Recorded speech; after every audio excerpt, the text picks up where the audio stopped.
Welcome to the Big Three, Fantasy Alarm TV. I'm your host, Ray Flowers. Let's talk some sleepers for Week 9 in the NFL, and we'll start out with the number of 4. As in the number of points allowed, the 4th most, by the Bucs defense in a PPR setup to wideouts this season. What that means is we have a great matchup for the Giants. Eli Manning coming off a 350-yard, 6-touchdown game to the Saints, obviously operating at full strength. Everyone knows about Odell Beckham, but the guy I want to talk to you about is Rueben Randle. Randle does have a hamstring issue that bothered him a little bit last week. He's missed some practice time this week, but he's going to play this week in the matchup again. 4th most points allowed to the wide receiver of the Bucs.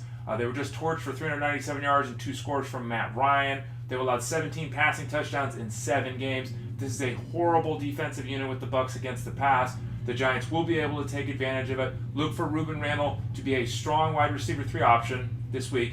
The opportunity to be a wide receiver 2. Second number is 23, as in the number of touches last week from Melvin Gordon. Now, I understand Gordon's been a disappointment. I understand the expectations for him were too high to start the year. But let's dial that back and bring it to reality here in Week 9 of the NFL season. Where is Gordon? He had 23 touches last week.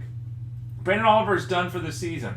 I don't think Donald Brown's going to end up being a third cog here. It's Woodhead and Gordon. Now, Woodhead disappeared last week as Gordon saw that touch total climb.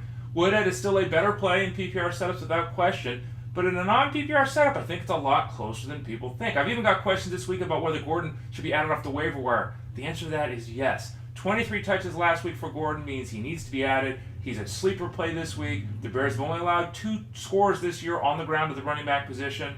Is Gordon the guy? Is Woodhead the guy at the goal line? I have to think Gordon gets some more chances at the goal line. And as we saw last week, a high volume of touches going his way for the Chargers. And the final number of the day is 75, as in the percentage of the last 4 games in which Chris Thompson of the Redskins has caught at least 6 passes. 3 of the last 4 games he's played. He's had a back issue. He will return from that this weekend against the Patriots. A great time for the Redskins to add him back.